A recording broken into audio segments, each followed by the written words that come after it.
আজ তোমায় নিয়ে শুরু হলো নতুন জীবন। নমস্কার বাংলা দোলন টাইম স্টোরির আমি দোলন। আজকে আবারও একটা স্পেশাল দিনের স্পেশাল ব্লগ নিয়ে হাজির হয়েছি। তো আজকের ভিডিওটা শুরু হচ্ছে এতগুলো মাছ, কিন্তু মাছগুলো হচ্ছে সবটাই পুকুরের টাটকা মাছ আর এই একটা বড় হাঁড়ি নিয়ে, কারণ আজকে হচ্ছে আমার দাদার আইব্রো ভাত। হ্যাঁ, তবে এটা কিন্তু একেবারে লাস্ট এবং ফাইনাল আইব্রো ভাত না, সেটা হচ্ছে কালকে। আর আজকে একেবারে লাস্ট মুভমেন্টে এসে আজকে আমরা দিচ্ছি দাদাকে আইব্রো ভাত। আর এখানে ভাই গেছিল শপিংয়ে, ওর নিজের জন্য দুটো নিয়েছে জামা আর একটা নিয়েছে দাদার জন্য। তো যেহেতু আইব্রো ভাত খাওয়ালে আমাদের এখানে আর কি আইব্রো ভাত খাওয়ালে তাকে একটা নতুন জামা কাপড়, মানে মেয়ে হলে শাড়ি বা এইসব কিছু দেয়, আর ছেলে হলে তাদের জন্য জামা প্যান্ট। তো দাদার জন্য নিয়ে এসছে আর ওর নিজের জন্য নিয়ে এসেছে। তো ওগুলো আর কি আমাকে দেখাচ্ছিল। আর এই যে এত সব রান্না সব কিন্তু মা একা হাতেই করেছে, আমি একটু আধটু কেটে কুটে হেল্প করেছিলাম। আর তাছাড়া রান্না বান্না সব মাই করেছে।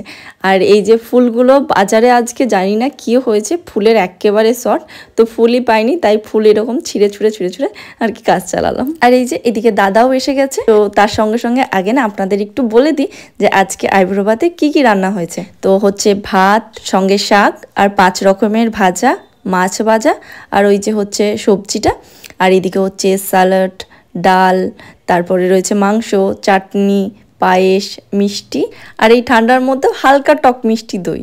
আর একটা ব্যাপার কি জানেন তো, তো আজকেই দাদার যে হবু বউ, মানে আমার বৌদি, সেও গেছে একটা আত্মীয়র বাড়িতে, সেখানে আজকে তার আইব্রো ভাতের নেমন্তন্ন রয়েছে। তাই ভিডিও কলে এক্ষুনি কথা হচ্ছিল, দেখালাম আর কি এখানকার, আর বৌদি দেখালো ওখানকার আইব্রো ভাতের মেনু। আর ওদিকে মাম্মামকেও আর কি সাজিয়ে গুছিয়ে খাবারটা সব কিছু যেভাবে মামাকে দিয়েছি ওইভাবেই দিতে হবে। এই এক নতুন জুড়ি এই কয়েকদিন আগে আর কি বিয়ে হয়েছে, তো মা ভাবছিল যে ওদেরকেও একদিন খাওয়ার জন্য বলবে। তাই মা ভাবলো এরপরে তো বিয়ের ধুমধাম শুরু হয়ে যাবে, তার থেকে ভালো আজকে একই সঙ্গে হয়ে যাবে।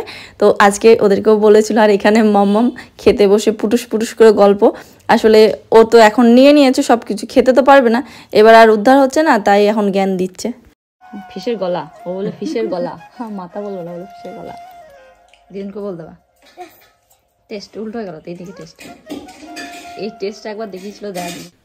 আমার বাবারা হচ্ছে 3 ভাই, কিন্তু 3 ভাইয়ের মধ্যে আমার বাবা হচ্ছে ছোট, আর বড় জেঠুর ছেলে হচ্ছে সুমনদা। আর আজকে দাদারই হচ্ছে আইব্রো ভাত। তো বড় জেঠুর একটাই ছেলে, আর ছোট জেঠুর হচ্ছে 2টো ছেলে, একটা হচ্ছে আমার থেকে বড় আর একটা হচ্ছে আমার থেকে ছোট। তো আর আমার ভাই আছে একটা। তো ওরা দুজন, আমি আর দাদা সবাই মিলে একটা ঘরেই খেতে বসেছিলাম। আর একটা দাদা সে আসতে পারেনি আর কি, বিয়েতে সে আসতেই পারবে না, তাকে নিয়ে সত্যি খুব আফসোস। তো রিপনের আসার কথা ছিল, আসার মানে একদম টিকিট কনফার্ম হয়ে গেছিলো, সব কিছু ঠিক ছিল। তো ওদের গ্রুপের একটা ছেলের অ্যাক্সিডেন্ট হয়েছে, আর সেই বিপদটা ঘটে যাওয়ার কারণেই ও আসতে পারছে না, কারণ ওর ডিউটিটা ওকে করতে হবে। আর ওদিকে ফৌজি সাহেবেরও কিছুটা এরকমই ব্যাপার। আসলে ওদের ছুটির তো খুব একটা মানে থাকে না। তো আগে ওরও আসার কথা ছিল, সবই ঠিকঠাক ছিল, তারপরে লাস্ট মোমেন্টে এসে ওরটাও ক্যান্সেল হয়ে গেছে। তো যাই হোক, কি আর করা যাবে, সব কিছু তো সবসময় আমাদের হাতে থাকে না, সব কিছু আমরা যেভাবে চাইবো সেভাবে সবসময় হয়ও না। তো যাই হোক, চলুন আমাদের বাড়িতে এবার বিয়ের ধুমধাম সব শুরু হচ্ছে। পরপর আপনাদের জন্য আসছে খুব সুন্দর সুন্দর সব ভিডিও। তো খাওয়া দাওয়া শেষে আমরা ভাই বোনেরা মিলে একটু বেশ আড্ডা দিলাম। আর ওই যে হচ্ছে আমাদের বাড়ির বিল্লু রানী, ওর এখন বাচ্চা হয়েছে, ওই যে ওখানে লুকিয়ে রয়েছে। এরপরে দাদা চলে গেছে, দাদা ও বাড়ি চলে গেছে, আর আমি একটু ফোনের কভারটার সমস্যা হচ্ছিল, সেটা নিয়ে বসেছিলাম ভাইয়ের সঙ্গে। আর তারপরে আমাদের মনে পড়লো যে দাদার জন্য যে জামা প্যান্টটা আমরা নিয়ে এসেছিলাম সেটাই দিতে ভুলে গেছি। তো এতক্ষণ বসে বসে গল্প হলো, আড্ডা হলো, কিন্তু আসল কাজটাই ভুলে গেছি, দাদা যাওয়ার পরে মনে পড়ছে। তো যাই হোক, একটু পরে যাব দাদাদের বাড়িতে, ওদিকে দেখি, শুনলাম নাকি বিয়ের প্যান্ডেল কিছুটা হয়ে গেছে, তারপরে দাদার বিয়ের জন্য যেসব খাট টাট ওগুলো আর কি এসছে, তো ওগুলো আর কি যাবো দেখবো। আর ভাই এখানে পরে দেখাচ্ছিল ওর সব জামা কাপড়গুলো। আর এখানে বিয়ের আগের দিনই এত বড় একটা দুর্ঘটনা ঘটে গেল, আমার হাতের নখটা ভেঙে গেল। মানে এই দিনগুলোতে না, মানে এইগুলোই হতে হয়। এরকমটা কি আপনাদের সঙ্গে হয়? আমার সঙ্গে না প্রায়ই হয়, ঠিক কোন অনুষ্ঠানের আগেই নখটাকে ভেঙে যেতে হবে। ঠিক আছে, চলুন দেখা হচ্ছে আবার পরের ভিডিওতে, ভালো থাকবেন।